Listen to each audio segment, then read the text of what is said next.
Welcome in everyone to episode 15 of TSTNT. This is going to be a longer episode, so be ready for that. I'm about to embark on a 6.5-hour road trip from Omaha to St. Louis. It's going to be an epic time. We're going to 2 Blues games. They'll face the Winnipeg Jets on Saturday night, and then on Sunday night, they'll meet the Colorado Avalanche. Sit back, relax, and enjoy this long pregame monologue, and then the whole episode. Let's get into it.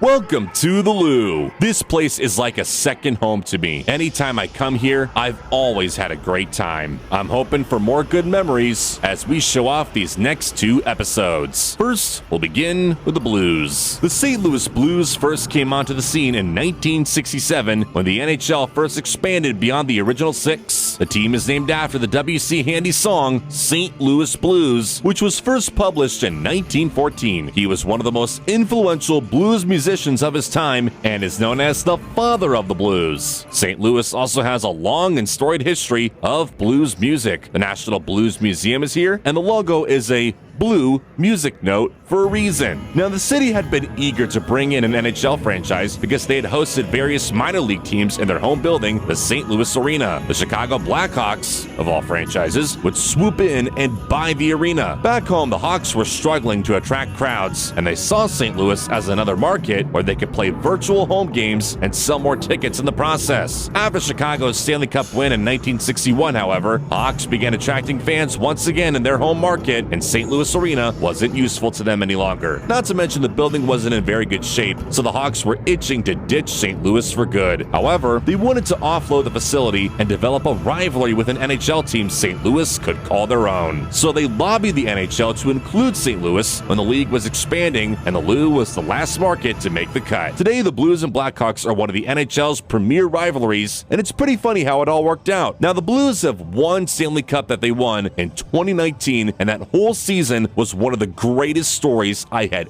ever witnessed. I remember in November of 2018, the Blues were really struggling, and it got to the point where their head coach was fired after a rough loss to the Los Angeles Kings. Assistant Craig Berube would be hired as interim head coach, and the Blues slowly but surely got better. In January 2019, the Blues had the worst record in the NHL. A franchise record 11-game win streak would help turn the season around, though, and the Blues locked up a spot in the playoffs in late March. In the first round, they grounded the Winnipeg Jets. In the second round, they dimmed the Dallas Stars in 7 games and won Game 7 of that series on an epic goal in double overtime by Pat Big Rig Maroon, himself a St. Louis native. They would then take out the San Jose Sharks in the Western Conference Final and made the Stanley Cup Final for the first time since 1970. The Blues had been to the Cup Final before, but as mentioned, it had been a long 49 years since. The Blues actually made the Cup Final in their first 3 years of existence in 1968, 69, and 70. The first 2 times they got swept by the Montreal Canadiens and then got swept by the Boston Bruins in 1970. Yep, that's right.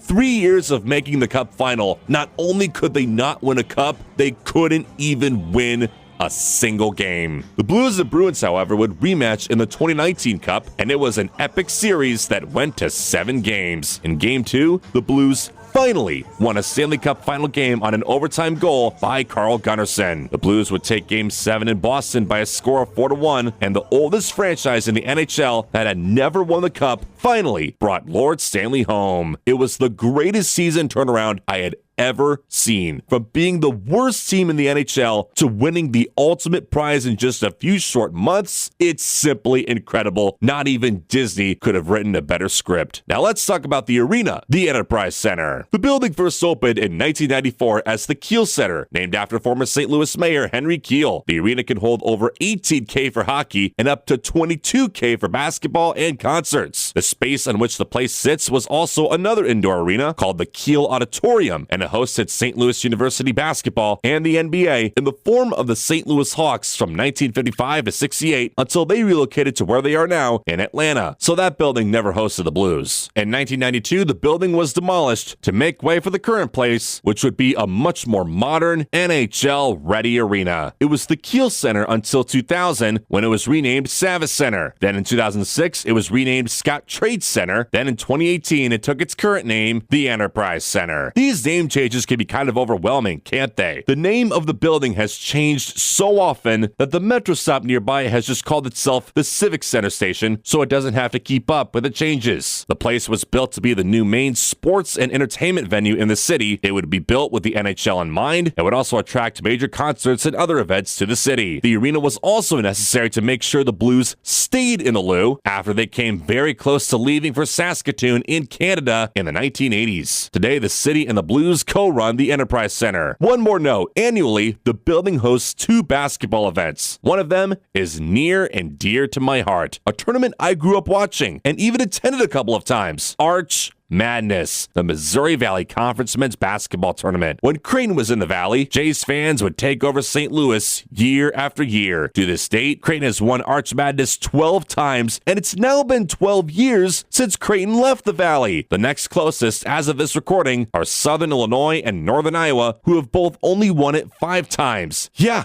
it's not even fair. I personally attended the 2013 tournament, which would be the Jays' last year in the league, and they won the title by winning an epic game 68-65 over their biggest rival at the time, Wichita State. Before the Shockers became Creighton's primary rival, the big enemy was SIU. The Jays and Salukis met in the 2007 Arch Madness final and attracted the biggest crowd the building to this day has ever seen. Well, at least for a sporting event. Over 22,000 people watched the Jays beat the Dogs 67-61. Now, to be fair, basketball does allow for a larger capacity since a court is much smaller than an ice rink. The other annual basketball event that happens there is the bragging rights game between Missouri and Illinois, and both schools have a large presence in the St. Louis area.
Hope you enjoyed those Union Station highlights. Time to walk down Market Street. Yep, that's the street that leads straight to the Arch, and make our way to the Enterprise Center.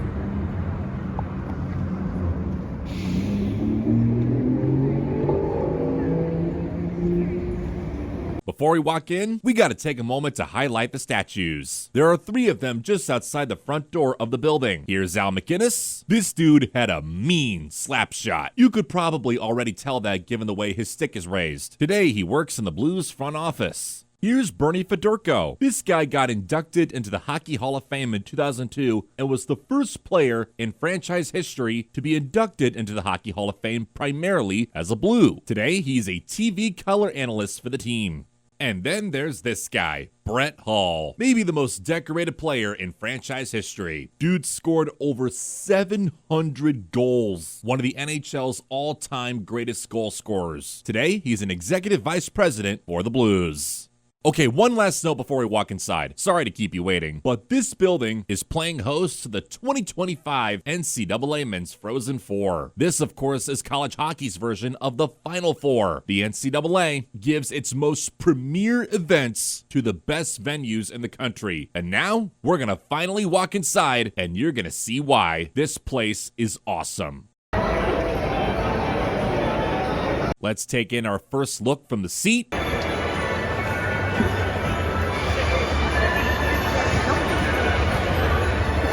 And now it's that time of the episode, the Concourse Go Round. We'll begin with the upper concourse.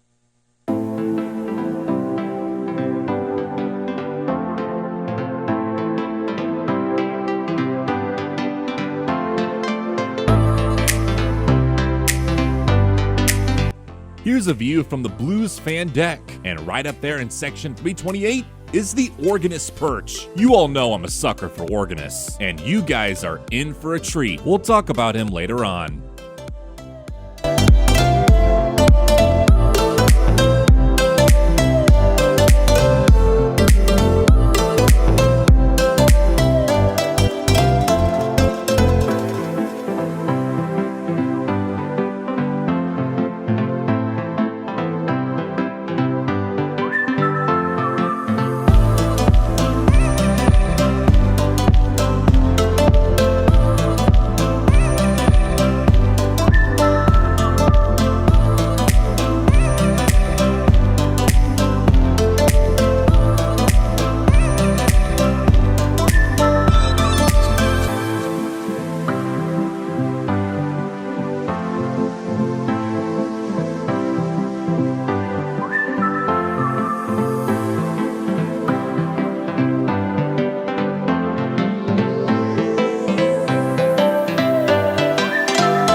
In the middle level of the arena, near where all the suites are, is this cool bar area called the Bud Light Sports Pub. You can watch other sporting events that are happening right here, and you'll also learn a little Blues history. You'll see jerseys of the best players to ever wear the blue note, and some old photos of the St. Louis Arena.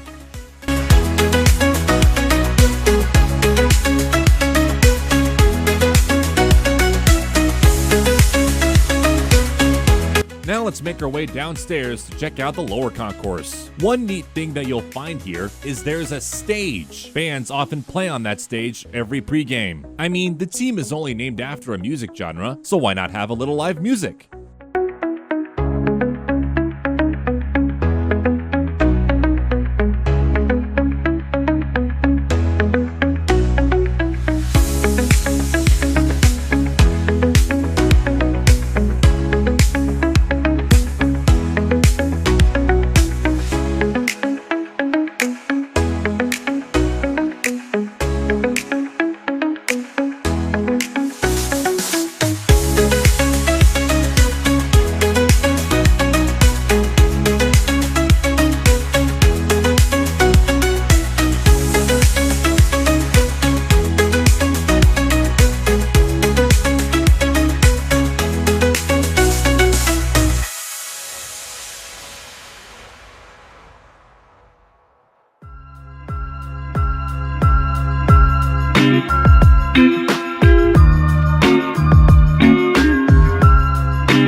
It's getting close to game time. Let's welcome the team out for pregame warm-ups.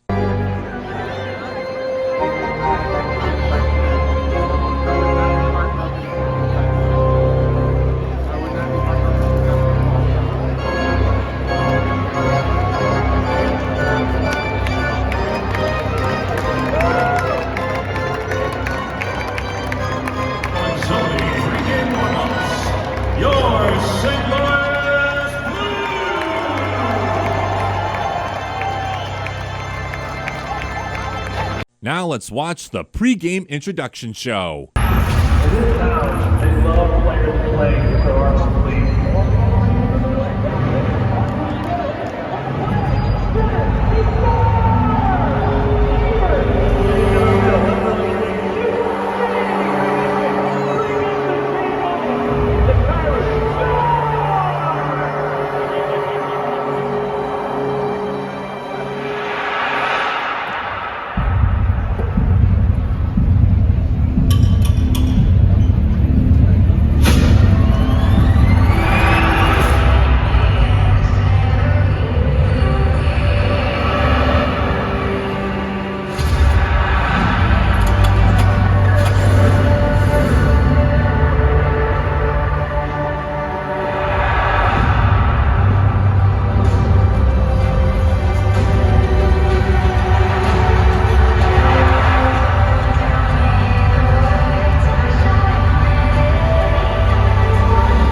All right, that's enough fooling around. Time to drop the puck and get this game going.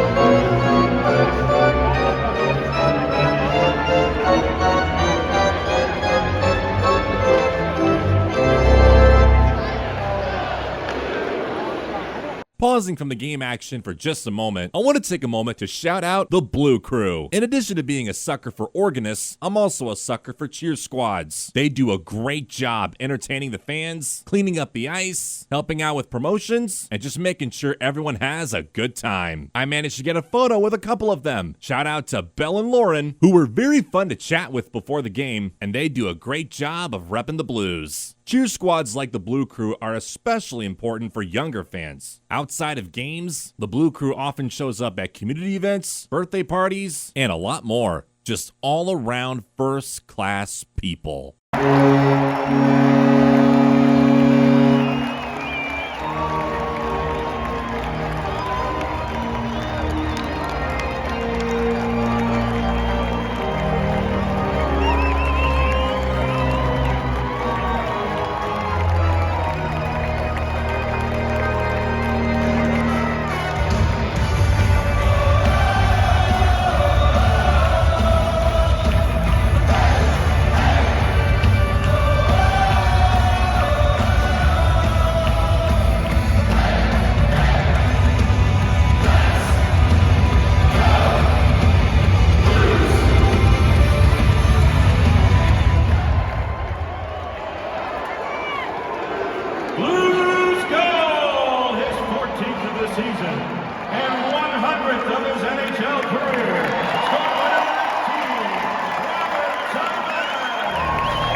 Thomas, assisted by Buchnevich. Blues go at 15:34.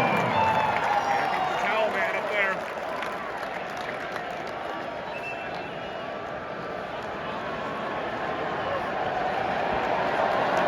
All right.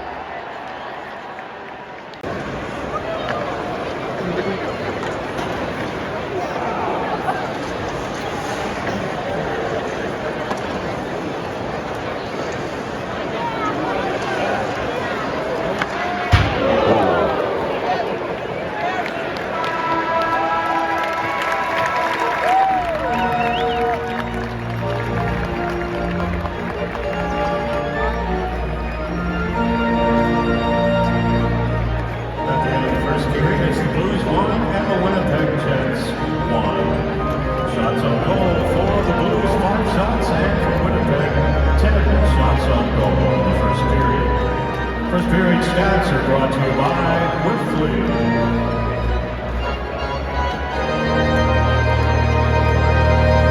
That's the end of the first period. We're knotted at 1 apiece. Let's head over to the team store, STL Authentics.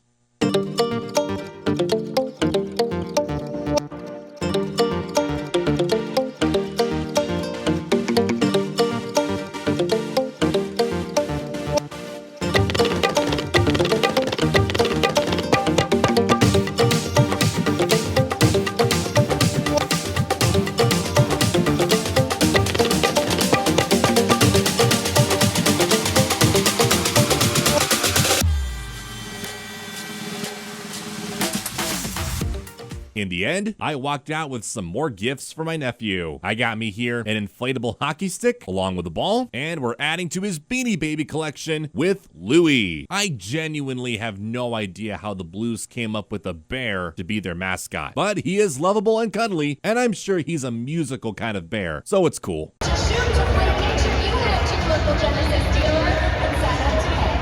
That's right, let's go Blues!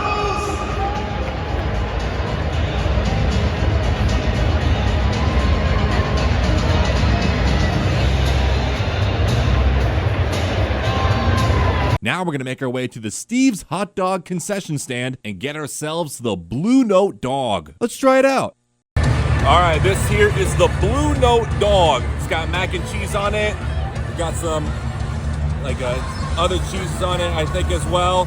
But this, I'm surprised that they're able to stuff this much mac and cheese without it getting all messy and all. So let's give it a shot.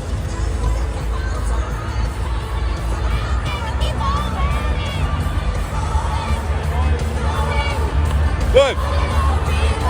Not as good as I expected, but it's solid. 6 out of 10. Before we get back to the action, I want to take a moment to point out this cup holder. At least for the seat that I was in for the first game, I found it interesting that the cup holder was right beside you on your own seat instead of the seat right in front of you. This wasn't the case for where I sat in the next game, but that's interesting. Never seen that. All right, let's drop the puck for the second period.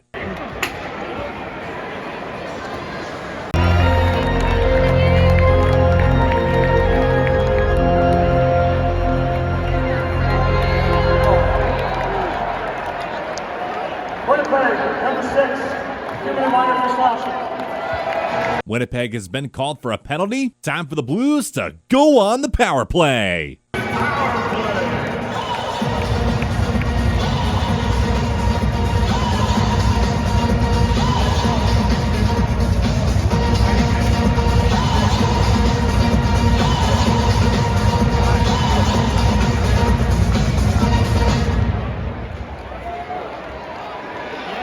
Winnipeg penalty number 6, Colin Miller.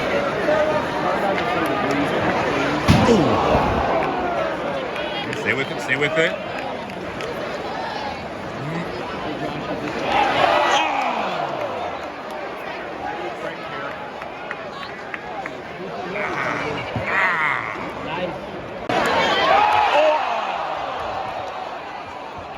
Stay with it, stay with it. Oh!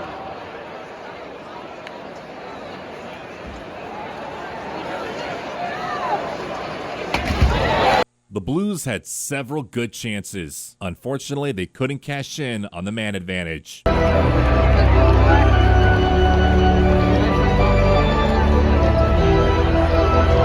A bit after the power play ended, it would be Winnipeg who scored.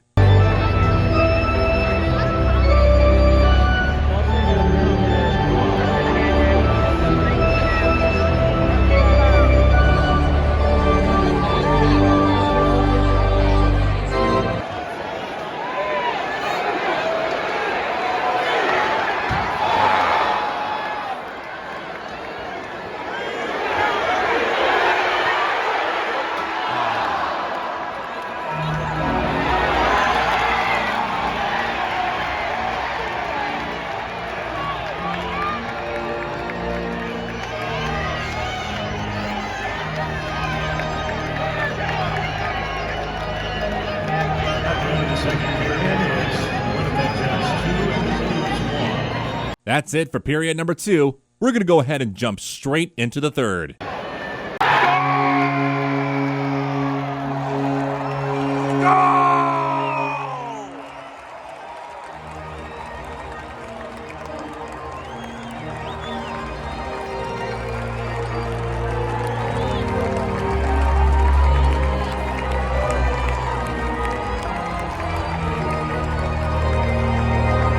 I'd like to take one moment to appreciate this scoreboard. This is a really nice board. A nice clear picture, stats galore, complete with underbelly boards and spotlights. As a sports venue nerd, I always appreciate a good scoreboard. My only pet peeve with this thing is that the home team should be on the left side of the board, not the right side. That's how it normally is for almost every other place that I've gone to.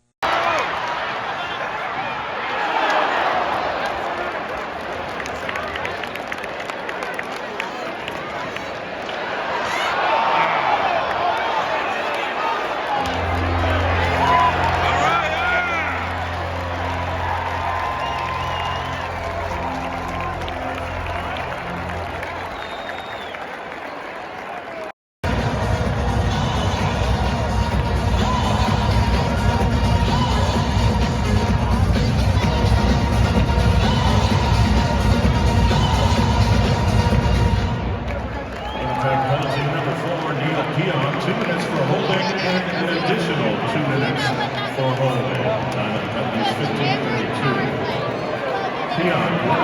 2 minutes holding, and additional 2 minutes holding at 15:32.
Assisted by number 18, Robert Thomas.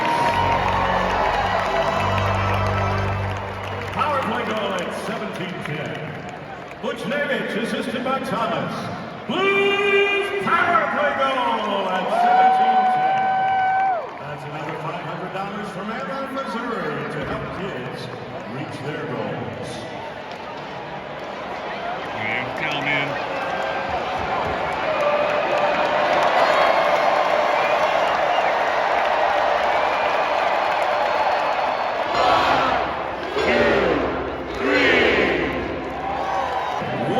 Time to make some noise, Blues fans!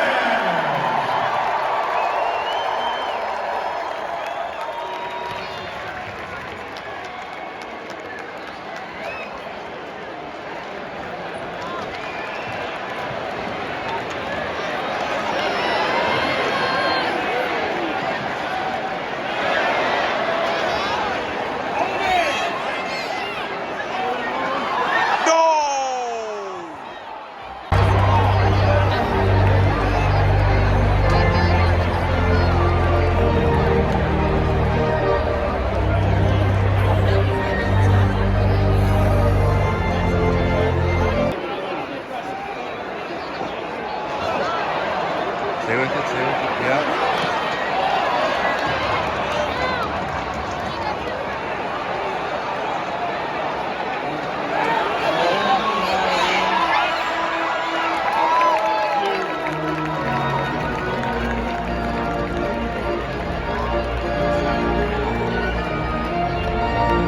Ouch. That really stung. But we still got time to win this. Time for 3-on-3 overtime play.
No. 1 minute to play in overtime. 1 minute.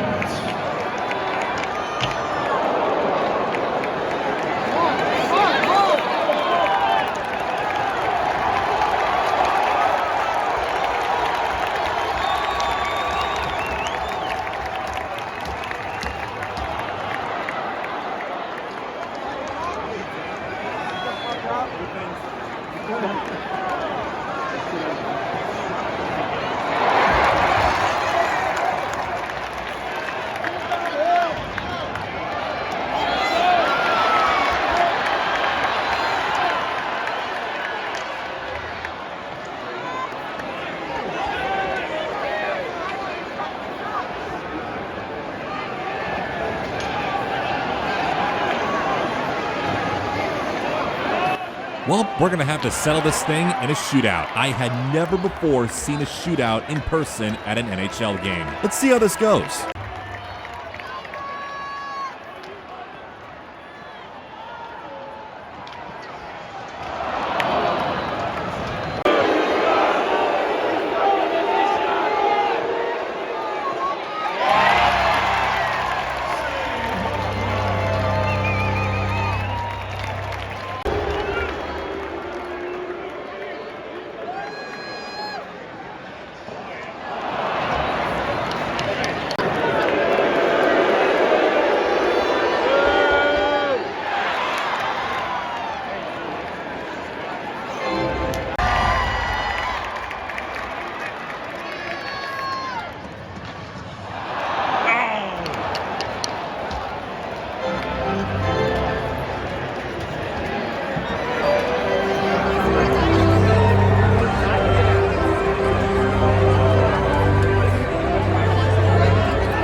That's game one for you.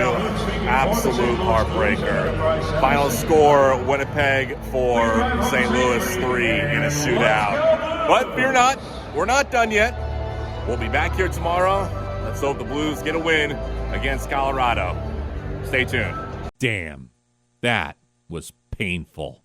But I know just the guy that can cheer us up, and that's the man I was talking about earlier. This is Jeremy Boyer. You've already heard him numerous times in the background in this video, and you're about to hear more. He is, in my opinion, the best organist, not just in the NHL, but in all of sports. It was this guy that actually turned me into a blues fan. Previous trips to Arch Madness are what planted the seeds for my blues fandom, but it was Jeremy here who poured the water on those seeds and solidified my status as a blues fan. I remember being bored back in the summer of 2016. I didn't really care much for hockey, but being a sports nerd, I decided to tune in to a Western Conference Finals game between the Blues and the Sharks. I remember listening to him in the background and I was like, wow, that is a really good organist. I just love the sound. And he always seems to play the right songs at the right moments depending on what's happening on the ice. Like I remember one time when San Jose scored at one point and he played the classic CeeLo Green song, Forget You. I couldn't help but laugh. And it was in that moment I was like, why don't I become a blues fan? Folks, music is a powerful thing. And I had always been fond of organists, going back to when Lambert Bartak would play the organ at Rosenblatt Stadium during the College World Series for a long time. That's why I always make sure to highlight organists for every venue I do an episode at if the place has one. Jeremy and I had frequently chatted with each other on Twitter and Instagram. It was only a matter of time before I met the man in person, and he's a good dude. Now let's take some time to listen to him tickle those ivories.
think that's enough organing for now. Time to turn our attention to game number 2. We'll enter through the forward entrance where the stage is. Here's our first look from the seat.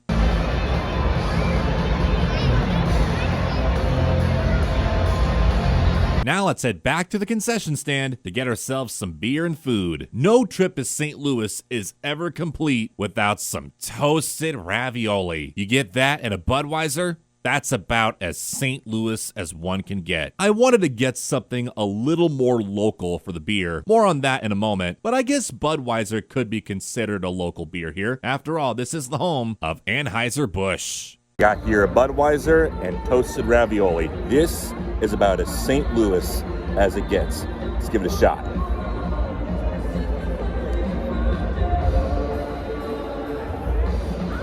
Hits the spot perfectly. 10 out of 10 on the Budweiser. All right, here's the toasted ravioli. Let's do it without sauce first.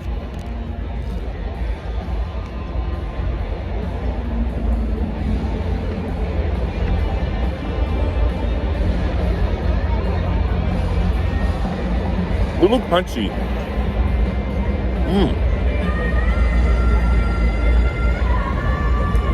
When that flavor hits you, it really hits you. And that's good. 8.5 out of 10. Let's try it with sauce this time.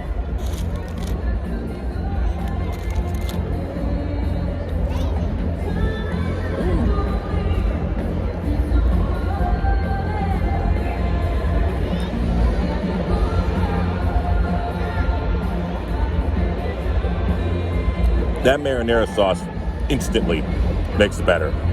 We're pushing it up to 10 out of 10. Now, please welcome to the ice for your opponents only in pregame warm-ups.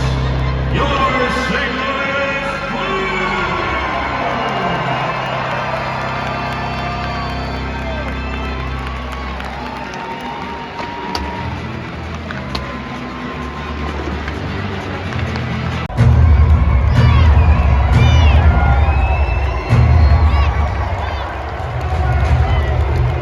And now, welcome to the ice, your St. Louis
Blues end the second on the right note. Pun intended. Now, earlier I talked about getting like an actually more local beer. Well, here it is. The Chocolate Milk Stout from Four Hands Brewing.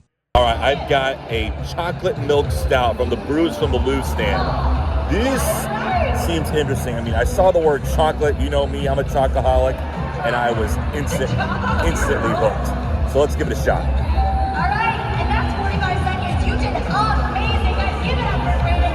If you want your kid to get some really cool opportunities like this, make sure you sign them up. You know, Kids Club. Let's go Blue! Chocolatey, similar to an espresso martini. And that's a very good thing, because I like espresso martinis. I'll say 8.5 out of 10. Anyway, jumping into the third period, it was pretty uneventful. So here's the end of it. To play in the third period, 1 minute. Time to make some noise, Blues! Go! Finish it off!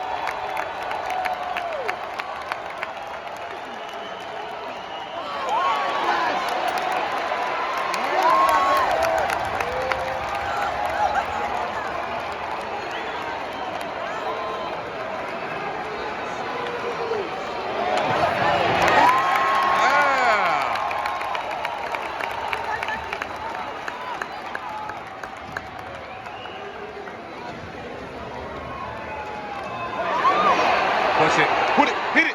Wow.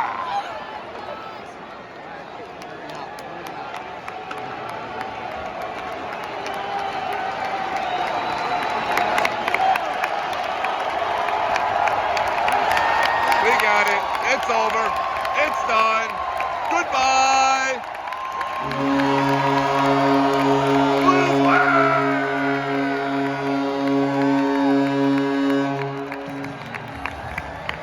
And that's all she wrote in this one. In the end, the Blues is all right.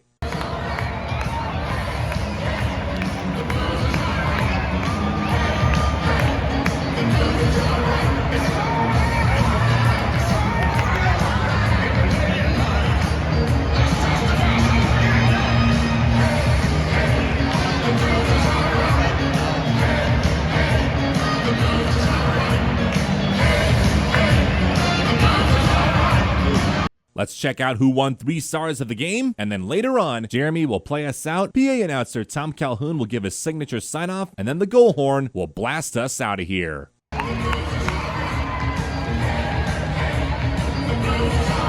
goal, his 12th of the season. Playing in a forward for the Blues, the captain, number 10, Brayden Shan.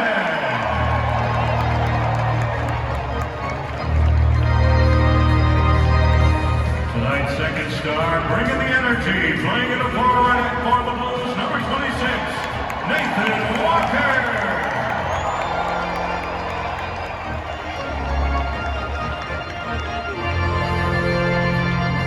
And tonight's first star, recording 2 assists in the game, playing on defense for the Blues, number 72, Justin Fall.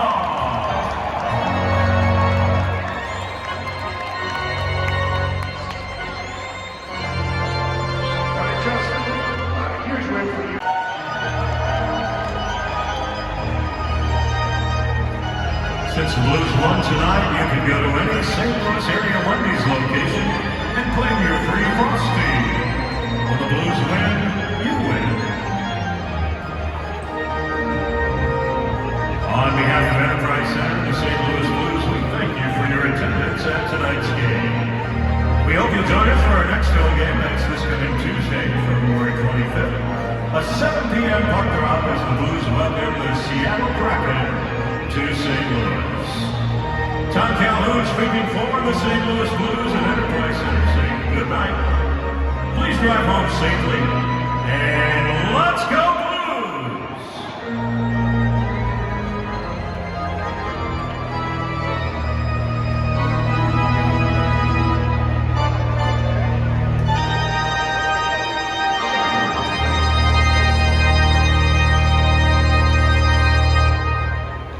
Blues!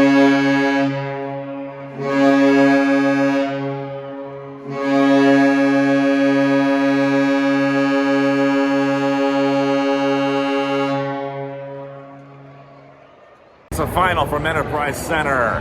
Final score of the St. Louis Blues 3 and the Colorado Avalanche 1. And that is going to wrap things up for this episode. If you like what you saw, be sure to give this video a like. And don't forget to hit that subscribe button if you love sports venue content as much as I do. Thank you so much for watching this episode of TSTNT. Signing off from the Enterprise Center here in the Lou. We'll see you in the next video. Meet me in St. Louis, Louis. Meet me at the fair. Don't tell me the lights are shining any place but there. We'll dance the hoochie coochie, and you'll be my tootsie wootsie if you'll meet me in St. Louis, Louis. Meet me at the fair.